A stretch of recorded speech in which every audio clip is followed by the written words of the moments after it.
Dave Chaggar, welcome to the Maz Hakim Podcast. Thank you very much. Pleasure to be here. So, Dave, tell me a little bit about what the Capital Club is and what a private members club is. So Capital Club is effectively an institution, I'd say, here in Dubai. It's been operating for over 15 years, and we have over 1,200 members. So it's really a business-focused club with that private membership element. So it's we have a lot of people who are traveling in from overseas, have some form of business here, people who are permanently based here. It's really a broad spectrum in terms of industries, sectors. So yes. What does the average day look like in the Capital Club? It's very, very hard to kind of pinpoint that a day is going to follow a certain kind of trajectory, because then some of the aspects depend on the different events and activities that are happening. But then also from being relatively quiet to then suddenly super busy, things can change in a heartbeat almost, according to how many people are actually in the club at any given time. So there's a lot of wealthy people in the Capital Club because I guess the fees to join is not very cheap. How much is it roughly on average? So it really depends on the category, because we have individual membership. We also have people who are taking overseas membership, and then some big corporates as well. So it's really dependent upon the category. But yeah, I think definitely membership is becoming much more of an important thing these days here in Dubai, because again, people respect privacy. They like to hold their meetings in privacy, and to be able to do so in a place where they feel comfortable is super important. So a lot of wealthy people are moving to Dubai. I think the stats were close to 7,000 new millionaires are coming to the UAE, Dubai and Abu Dhabi. Why do you think that is? Why do you think a lot of wealthy people are choosing the UAE? So I think a lot of wealthy people, they're now considering from where they were born or where they've spent most of their life to re-evaluate the options, whether it be for tax purposes or how they're setting up their business structure. And the UAE is just so flexible, I find. Right down from the ways that you can incorporate the different jurisdictions, the opportunities here as well. The Middle East is strategically well positioned, and that's before you even get down to the safety, lifestyle. It just effectively ticks all the boxes. So, we're seeing a lot of new members coming from Europe, US, Far East, because again, the UAE is just serving all their day-to-day requirements, as well as in terms of schooling, family life. It's second to none. And they could choose anywhere, London, New York, Hong Kong, Miami, but they're choosing the UAE. I think it's got a vibrance unlike any other city. Like often when we travel as a family, whether it be London, Johannesburg, to Australia, it really doesn't quite compete with Dubai. Once you've been here for long enough, you're settled, you've put your roots down, your children are in school, it's very hard to kind of see any kind of city that compares. And also the Middle East is really kind of on that upward trend right now in terms of opportunity. And what about networking? So a lot of the wealthy people in the UAE, the millionaires and the billionaires that you associate with at the Capital Club, they're all networking. How important is networking in the UAE? I think it's really fundamental. Like irrespective of whether you're a millionaire or a billionaire, there's still always future goals that you want to achieve. And that often comes through networking in the right circles. But then more than that, I think networking is really an art form. There's a way of networking. There's a way of building rapport. You can't just necessarily go straight in and achieve your goals. It comes with time. It comes with trust. So I think if it's done correctly, can really scale up businesses very, very quickly. And so if the average person, for example, they want to get in touch with someone very wealthy, a millionaire or a billionaire in Dubai, what do you think the best way to go about that is? So I think it's really surrounding yourself with the right types of people, firstly. Whether it can be from within your network, because often when you have an intermediary or somebody that trusts on both sides, that makes a considerable difference in terms of then getting to the goal that you want to or discussing the topic. Then also in terms of the informal aspects of networking, also very, very important, because you never know who you're going to meet at any given time. And then if you form those bonds, you see that there's an opportunity. It's then how to keep on top of that relationship to see how that then translates into business. So what is the best way, for example? So the average person, they want to meet someone high up in a corporation, someone who's very wealthy. They have a business idea or something that they want to pitch. Is emailing the best way? Do you hang out for drinks at DAFC? Like, what's the best way? So I think emailing can be of some benefit, but it's always better if there's some form of face-to-face interaction. Okay. So this is why Capital Club really comes into its element, because everybody's intermingling. You meet people through different kind of social and business events, and that makes a considerable difference in terms of actually finding the right people. So in terms of how people come together in Capital Club, it really is unique. I don't know of a single club around the world that has this kind of level of business interactivity. And then also often what you'll find is if you're in those right environments, then people will seek you out if they feel that there could be synergy as well. One thing that really surprised me with the UAE is it's so much easier, I find, to get in front of the right people in comparison to the UK, Europe, etc., because there's far less red tape, provided they can see that meeting would be of potential value. Right.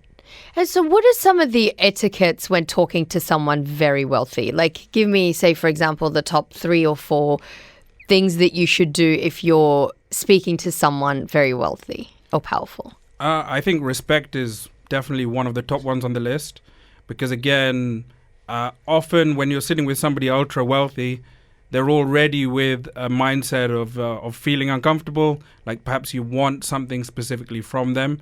Once they feel that there's respect and there's comfort, then I think things can translate beyond that stage. But the key is to show that you're capable, you're confident in what you can do, but then also that you're not willing to or you're not keen to push too hard as well. Because then things will happen over time if they're supposed to happen. So I always notice, Dave, that you dress very well, you dress very sharp. Is that one of the things as well? You must always dress a certain way, smell a certain way, be presentable. Well, I think image is very, very important, especially in a city like Dubai. Because, again, first impressions really do count. When I'm not wearing a suit and tie, then as my wife and children will commonly kind of refer to, I'm more than comfortable in T-shirt and shorts. But again, weekends are different. It's important to kind of have that balance. But again, first impressions, especially within the business environment, again, if you don't know who you're going to meet on any given day, it's important to dress the part. Right. And what if someone can't afford a private members club, for example? What's the best way they should network with wealthy people or powerful people? So we do have a number of entrepreneurs who are also within the club as well. Okay. So we have different categories, even for young executives also under the age of 30. However, certain people might not be at that specific stage in their life where they can afford to then take membership. But the key is really just to kind of sometimes sit back, see what is your network, and then there's always ways to potentially leverage your network in a way that you can start to get towards that point as well. Right. So the key, I think, is positive mindset, believing in what you do, and then also evaluating who you have amongst your friendship circle, your business circle, to then try and take it to that next level.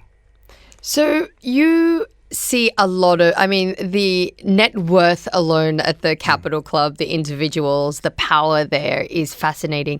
What are some of the traits that you see in these wealthy people that make them very successful? So I think one thing is it's always good to have some luck along the way, but I feel people make their own luck, and you can't really put a price on strong work ethic, because you may have the brightest ideas in the world, but at the same time it's execution. To actually keep on top of it day by day. Everybody has their good days, their bad days, but just maintaining that focus to see that this is my goal, how am I going to achieve it? So often the most wealthy people that I'm surrounded by, they're comfortable to talk about their struggles. Right. So talking about your struggles, for example, like elaborate on that a little bit. So, whilst everybody might look at some of these high-profile names and think that everything is rosy, from humble beginnings to then where they've got to took many years, a lot of hard work, a lot of sleepless nights. And I feel that the wealthy people are not afraid to admit that that these were all the different challenges they faced to get to where they are now, and that's why they appreciate where they are. Yeah, right. So I guess sometimes they would also be open to the fact of like helping other people. So if you get in front of the right person, maybe they'd be happy to network and help you elevate in life. Definitely. I wouldn't say it's just monetarily, but even in terms of advice or mentorship, a lot of the wealthy people, because they identify with struggle and difficulty to get where they've got to, they're willing to give back in other capacities. Mm-hmm. So how do you get, for example, a powerful mentor? Because that would be invaluable. I mean, getting a powerful or a wealthy mentor in the UAE. Well, it can be tricky at times because at the end of the day, if you're looking for mentorship, the mentee has to be willing to commit time, patience, effort, and also be passionate about what you do. Mm-hmm. So it's really a long-term journey in many ways. However, I think if you develop rapport, if you're in front of the right person, you feel that they may understand some of your hardship and struggles and what you're looking to achieve, then that will definitely help in terms of potentially having the right person to be that guiding light in a way. So I see you use, for example, LinkedIn a lot. Is that a great way to network with people? It's definitely very useful in terms of sharing some of the success stories and what's happening behind closed doors. Because again, Capital Club is only accessible for members and their guests. Mm-hmm. So there is a lot of mystique surrounding what actually happens there. But I think LinkedIn is a great tool in terms of networking to kind of re-engage with some of your connections as well, and then also sharing what's happening on a day-to-day basis. Mm-hmm. They call you the connector in the UAE at the Capital Club. How do you connect people? Because you're very efficient, and I find that that's super important when it comes to networking. So I think having studied within the UK to then going straight into family businesses, it was always a case, whether it be in the automotive sector or power and energy, to try and identify how to connect the dots for our own family purposes. This was also part of the reason why we moved to Dubai, is because of our business interests in Africa. So it kind of became second nature by having that entrepreneurial spirit, and also in terms of it kind of being hereditary in terms of that we have to run our own businesses effectively, that it then became natural to translate that skill within the Capital Club in terms of introducing the right people if it could be potentially viable. So it's something which is occasionally challenging. You don't necessarily have the right introduction to make it off the cuff. But again, when you see that window, it's nice to see that there are success stories at the end of it. Absolutely. And so what are some of the trends in the UAE, do you think, that are happening that are inviting more wealthy, powerful people? So I think the legislation here is becoming far more adaptable and flexible. We have ADGM, DIFC, which are really leading the way. So it's become very much internationally friendly on that aspect. Right. Also, I feel that the UAE is just becoming that place where people can efficiently run their operations. They can enjoy that work-life balance as well. And then also in terms of the accessibility to be able to travel freely around the world, there are so many benefits to being based here. And what about real estate, for example? Is that another, I guess, a soaring thing in the UAE? Definitely. I mean, we moved here in 2015, and we've seen prices continue to rise. And I think definitely on the ultra-luxury sector, prices will keep on rising further still. Because again, when you compare price per square foot in Dubai in comparison to London, New York, Singapore, it is still relatively cost efficient. So, and I think with the number of high net worth individuals moving to Dubai, that's only going to keep on growing. And then it's effectively supply and demand. Right. I want to come back to the networking part in the Capital Club, because I think that is so important, and I think a lot of people don't know how to network in the UAE. So say, for example, if you were to approach one of these very powerful, wealthy people, do you think it's important to sort of add value to them first? Like, do you get them a gift? Like, what's the way of going about it, for example?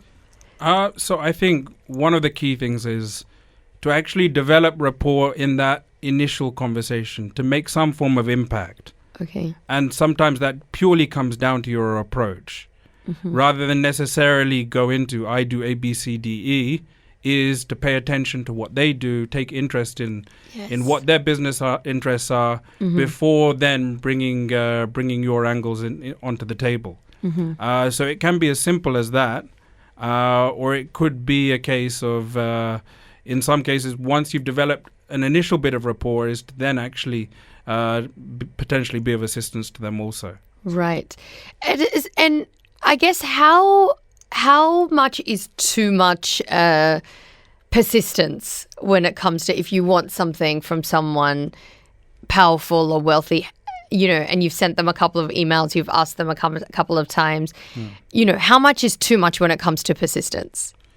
Well, again, I think here in Dubai, we get a lot of, especially if they know you're of a certain bracket, you get a lot of interest from for insurance, for real estate, etc., etc. So I think once you've made that initial contact a few times, then you need to just reevaluate to see, are you necessarily progressing in the right way, or do you need to reevaluate your strategy completely? Yeah, right. So, there's no one size fits all in these situations, but often if somebody's stopped responding, then there's usually a reason for doing so. Yeah, so it's just actually trying to look back and see what could be the way to pivot to then actually get things potentially back on track. So what about some of the members of the people in the Capital Club? What sectors are they from? And can you talk about any of the individuals, or is it more private? So we are located in DIFC, so people would generally assume it's more of the financial sector. However, it's really a wide mix from lawyers, accountants, private bankers, private equity, VCs, family offices, and a lot of just high net worth individuals who just want their privacy, have their meetings and discussions. So it's really a broad spectrum in terms of industries and sectors. Right. So it's not one particular sector. No, it's really across the board. So, and in terms of profiles, we've got a lot of the household names who would recognize in the streets, who are obviously members of the club also. Yeah, right. Yeah, I've been to the Capital Club before. It's fascinating that you just casually see a lot of the famous, powerful people sitting there having their meetings, in a very relaxed environment where you would otherwise see them in boardrooms or places where they would be quite untouchable, I guess. Yeah, in many ways, private members club, especially Capital Club, it's kind of like their refuge where they feel comfortable, where they can talk freely in their meetings because they know it's a private, discreet environment.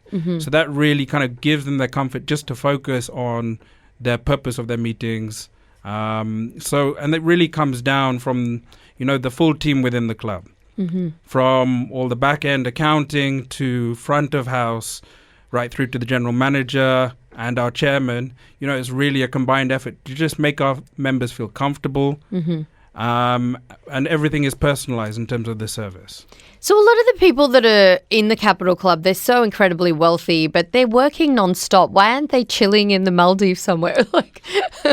Well, a lot of them do travel frequently as well, but I think the key is Dubai, I think, just gives you that kind of bite to want to achieve more, irrespective of how successful you are. It's always about the next goal, how you're going to get there. So I think with all the beautiful surroundings, with all of the opulent hotels and so many ways to pass your free time, the key is how do you make the day-to-day business time count as best as possible. So often the most successful are still very much kind of hungry and driven because they have further goals, further objectives. And you're around a lot of these people. You are one of them. What advice would you have to people if they want to really elevate their life and they want to make more money in Dubai? So I think the key is just don't give up. Often you'll have people who may suggest that your goals are unreasonable or unobtainable. But I think the key is just to stay on your own track, to stay motivated, to keep on believing in yourself, and then also to act upon it. And I think the last is the most important, because all the belief in the world without the actual kind of effort being put in, it really, that will be the difference between getting there or not getting there. And efficiency and I guess networking, right? Like True, yeah. I think, it's not necessarily a case of just distributing business cards. If somebody doesn't really feel that there's synergy, then will they necessarily act upon you giving them a business card? It's more about how you potentially deliver value or add value in terms of what they do or how they could benefit you also. Mm-hmm. And one thing I've noticed with you, Dave, is you're so efficient in the sense of like, if someone tells you something, you will get it done. Like you won't put it in the back bench. You will get it done. And that's what you're kind of known for. I think it's really down to credibility. At the same time, you can't immediately act upon something. Mm-hmm. In some cases you can. But the key is just to keep it in your back of mind. And then members, they always acknowledge the fact that as and when you're going to call or when you have some news that you will update them, it's important just to keep that in the back of mind always.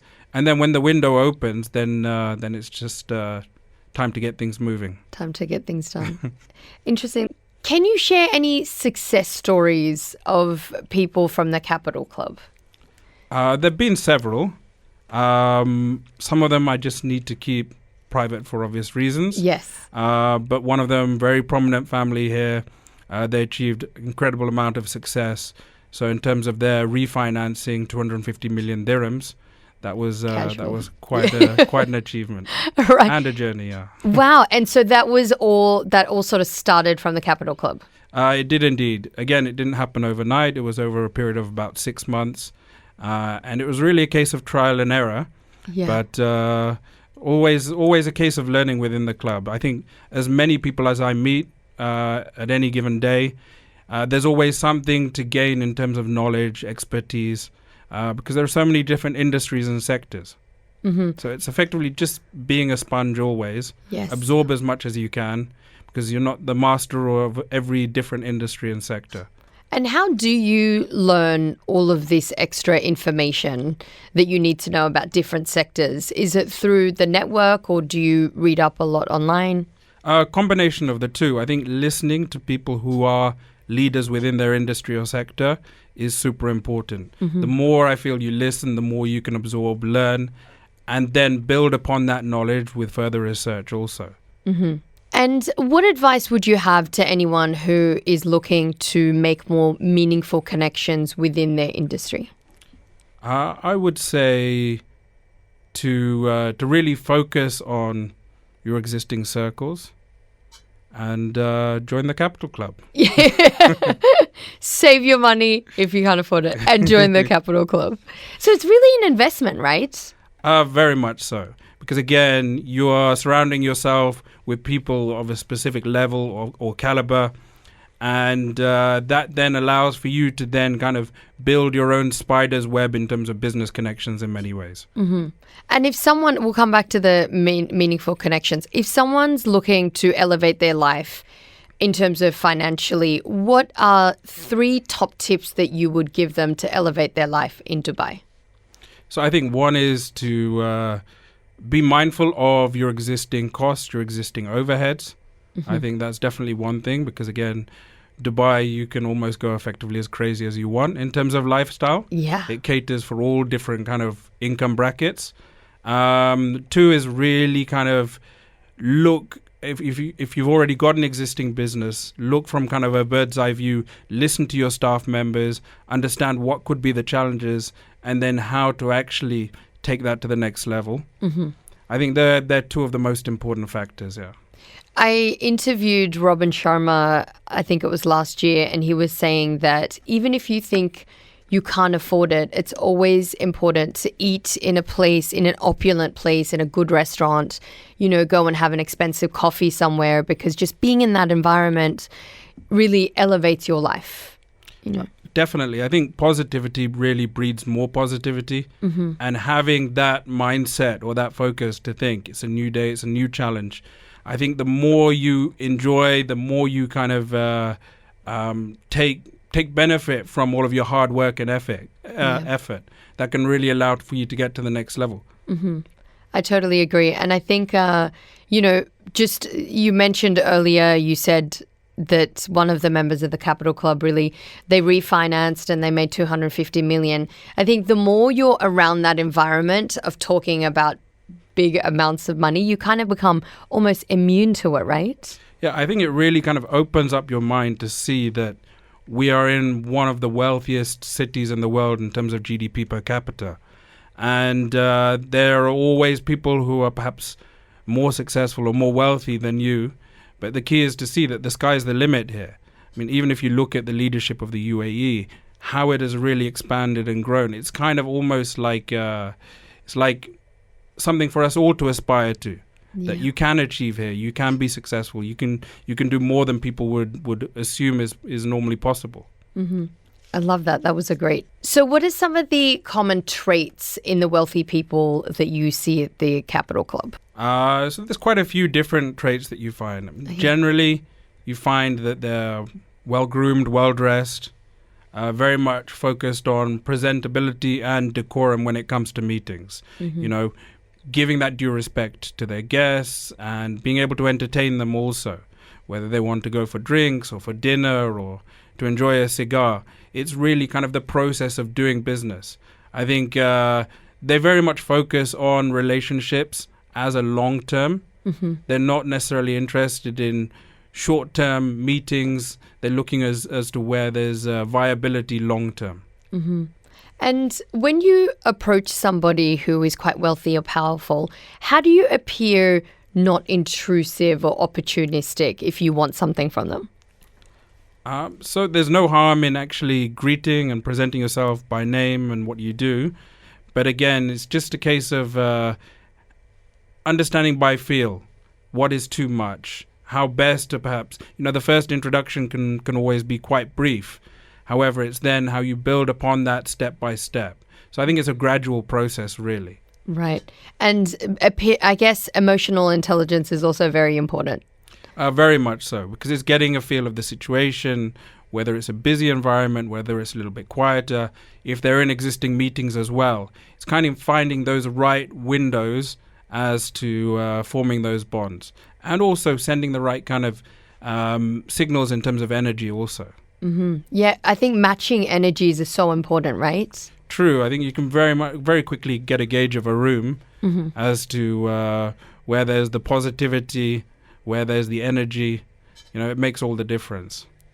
And finally, what I want to say something about why do you think the UAE is a magnet for some of the wealthiest, most powerful people? I think it's just really got all of the above in terms of the basics that you require in terms of lifestyle, business, optimism, opportunity. We have the best hotels here. We've got the best mansions. We've got the best schools. And then also a thriving economy. Mm-hmm. And I think post-COVID, a lot of countries have gone through various difficulties. Yeah. And they're going through these different challenges. But I feel the Middle East as a whole is just escalating beyond all expectation at the moment. Mm-hmm. I love that. Dave, it's been such a pleasure. How do we get in touch with you if we want to join the Capital Club or meet more wealthy, powerful people? So the key is to first make contact with the Capital Club, either by calling or via the website. Mm-hmm. And then we do the process in terms of assessing feasibility. Love it. Dave, it's been such a pleasure. Thank you so much. Thank you.